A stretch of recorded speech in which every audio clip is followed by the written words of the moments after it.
Well, we're back to Tower Guard. I've finished reading the data flaw literally moments before recording this video, and real quick before we get into it, I say this in pretty much every one of my Tower Guard videos, but if you haven't read it yet, or have been putting off reading it, go give it a read. It is really good. And also, real quick, if you want to see more content like this, leave a like, comment, sub. You can always change your mind later. But anyway, let's get into it. Let's talk about the data flaw, which, as a whole, the arc itself, I actually think was relatively mediocre on the whole. As things stand, it has a very good conclusion, like the climax of the arc with what's going to be in the title of Jahad versus Balm, or Data Jahad fighting Balm. That is an incredibly good fight. There's also a lot of really cool moments that lead up to that. For example, the training arc, with the mini training arc that leads into it. But we'll get onto that a bit later. But everything that leads up to that, like, you know, the first, like, I don't know, 60-ish% of the data flaw arc is kind of boring, and it feels like most of it doesn't really matter, and never will, because of how the data flaw ends with it all being erased. And obviously because of how the hidden flaw works, if you talk about it outside of the hidden flaw, your memories of the hidden flaw will get erased. So it basically won't really amount to much of anything ever again. So a lot of the early parts of the data flaw arc for me felt kind of superfluous and just kind of like there just to fill time. I mean, yes, it does add a nice little bit of world building. It does, and we get world building outside of that that happens there that has broader implications. But as it stands, most of the data flaw for me was kind of just lackluster. Like, the first segment of it, you know, when they all get in, there's bombs in the fruit that the, like, giant statue has. You meet the first big breeder, there's the minstrels in the town. I mean, there's some cool moments in it, like we meet in Dorsey's Sworn Enemy, we see Balm's Sworn Enemy, which is himself. We do get some nice developments there, particularly with Balm, and, you know, almost him accepting his greatest fear, you know, and taking it in, quite literally taking it in by absorbing it. And, you know, that's a really nice symbolic development for Balm as a character. I really like that scene. It's a really, really nice scene. But and we also find out about Han Sang-yu, I nearly forgot his name, before, you know, the events of the story take place. Like, and I wonder, well, I mean, the question of what made them change, why did they all change so much, is actually posed, you know, right at the end by Data Jahad. And it is a very interesting question. What caused all of these characters to change so much? Obviously, it's been thousands and thousands and thousands of years since, you know, these people saved their data in the data flaw. But, like, from what we can tell, Kun Edwan, first of all, he's so cool. Like, he's so cool. At least Data Edwan is cool, because I have to specify this, because we know that from Kun, Data Edwan is nothing like the Kun Edwan outside, or the real Kun Edwan, if you will. And we can clearly see with Data Mashini of how she acts in the brief moments we have with her when she fights Data Jahad, and then how she interacts with Jin Sang Ha just after it, you know, after the 3 orders are given. But again, we'll touch on those briefly at the end, because that's currently where I am. I'm in the middle of that, like, mini segment of the 3 orders. But we also get a very big moment in the data flaw, which we're going to talk about now. You'd think I'd save it to later, because it does happen toward the end, but we'll talk about it now. Spoilers, obviously, if you haven't read this yet, but hey, you should be expecting this. Rachel kills Kun, or at least basically kills him. She heals him earlier in the arc when he ends up injured, and plants a bomb in his heart, which she then later detonates. And Kun is currently effectively dead. Now, I am aware that Kun is in Season 3 of the webtoon, so I know that something is going to happen to bring him back to life. So he's not dead, I'm aware of that. But the fact that Rachel has taken action and done something herself, albeit it was with power that wasn't her own, it was power that she gained by, you know, through the big breeders, she takes very serious action. And this is part of what I mean. The early parts of the data floor don't really matter much. It's everything past like the training arc, or during, you know, from the when Balm first encounters Data Jahad to the end, that's when things start to matter. Like, they learn about Shinsu qualities, which is really cool. Like, we have more world building on the techniques. I'm going off on a tangent, but that's to be expected for my videos. I don't script anything. I'm just kind of talking about everything as it comes to mind. But like, the Shinsu qualities and controlling them, the internal and external uses of Shinsu qualities, like the lightning pill, we find out what that actually is and how it's an application of Shinsu qualities, you know, applying them internally. And we find out through Edwan about these and how he can manifest, you know, the lightning spear.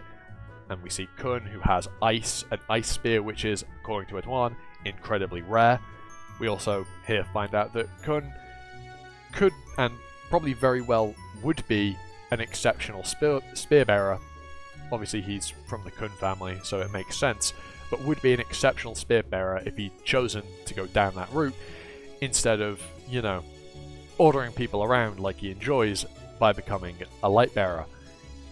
It's really interesting stuff. We also find out about Rak and how he's potentially connected to these things called the native ones, who are like almost, I'm going to effectively just, they're effectively deities in effect. Not quite to the same extent, I assume not to the same extent as administrators, but honestly I don't really know much about them yet.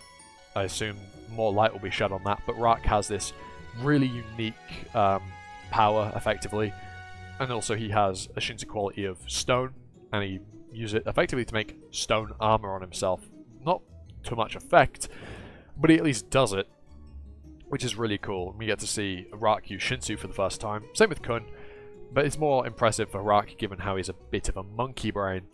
And then we also see Indolsi use hers, which take on the form of like these, well, they are like tails of, well, a succubus, for example, would have that style of, you know, the love heart shaped tail. Obviously, the point away, not the like round bits of the heart. I did a terrible job explaining that. Or maybe be an image on screen explaining what I want, or will have been at some point in this video. I don't know what I'm going to do while I'm editing this. I should stop rambling about that. But yeah, we get to find out so much stuff about the world of Tower of God in this. Primarily Shinsu, and also, well, just after it ends with the three orders, and we find out how Jahad gives his commands to the tower. He offers three choices and lets his subordinates shape history based on one of those three orders he gives. And it's a really interesting system of ruling. It's almost like he isn't taking responsibility for anything. He's putting all of this onus on his subordinates while forcing these horrible decisions on them, especially with the three orders he gives, where there is not a single easy or good, you know, choice out of the three he gives of annihilate all of Fug, which is effectively impossible because it's basically a religion, kill everyone on the Hell Train, which would be going against the rules of the tower, or killing the entire Lopobia family, which would cause a massive war. It's a really, really cool moment. Like, we find so much out about the tower in this later half of the Data Floor arc. That is the whole like reason why this arc isn't bad, in my opinion. If it had carried on the way it had in the first, like I said, like 60%, I would have called this like one of the worst arcs of Tower of God. But everything that happens toward like the latter bit is so good, especially the fight with Balm and Jahad. I'm not touching on it too much because again, it's just a fight and it's a Tower of God fight, so it's people basically just throwing fucking big laser beams everywhere, kind of a Dragon Ball-esque. We do also get a bit of a Deus Ex Machina moment in this arc with the format pill that Edwan takes to erase the data floor and return it to nothing. Is a bit of a Deus Ex Machina, and it's kind of like their only way of dealing with Jahad himself, like outside Jahad, interfering with it when they break the scales. So there is a problem there, in that there is a little bit of a, you know, an ass pull in terms of the writing, but you know, it's to be expected every now and then. But there is a lot to talk about from this arc, in my opinion. Like, I'm gonna keep saying this. Other than the first like part of it, there's a lot to break down that I really like. It's just the first bit of it really drags it down. And that really hurts this arc as a whole. But there is one really, really big saving grace that I haven't touched on yet. And that is, this has kind of made me more positive about the Hell Train as a whole than I previously was.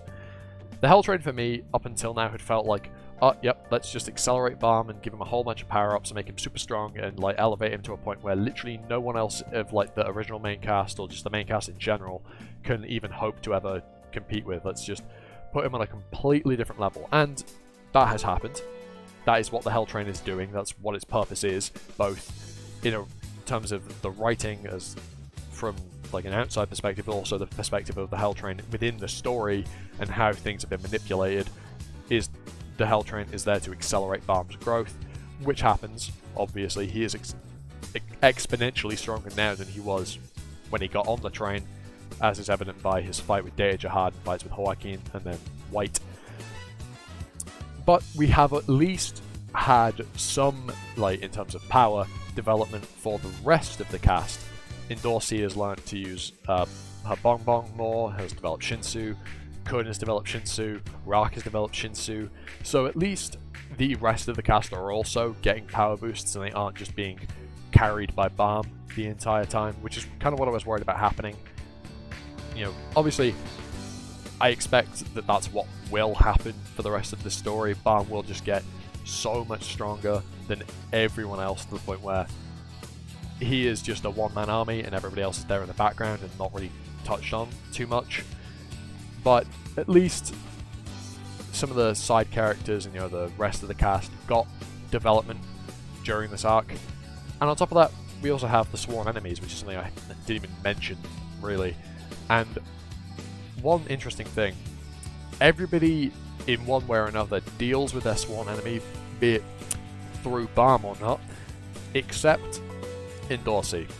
She carries her sworn enemy around with her the entire time, but it's never defeated or dealt with or, you know, slain or whatever you want to say. It never disappears. It's carried with her for the entirety of the arc from the moment it shows up. And there's an interesting, like, you can try and break that down. I might make a video on it in future because it's something I really like. It's something I want to talk about more, but it's not really the place to talk about in this video because I've already been rambling for fucking like 13 minutes or something right now. So yeah, I think we'll leave the data floor here. I said this earlier in the video, but if you want to see more content like this, I will aim to at least make one Tower of God video every 2 weeks. But with where I am and how I'm kind of back on the high of it, I might make one every week. And when I get to Season 3, I will be doing by chapter reviews. So I'll be making videos where I read the chapters in bulk, and then I'll maybe have a video here and there where I talk about what are my thoughts on them all. But I'm going to have videos where I review the chapters and read them. But that's going to wait till I get to Season 3. For the rest of Season 2, I'll do videos like this, like I have been doing. So if that interests you and what I plan to do in the future interests you, please, you know, drop a comment, sub. As I said, you can always change your mind. But yeah, with all that said, I've been Animosity, you've been you, and I'll just go next time for another video. Ta-ta, for now.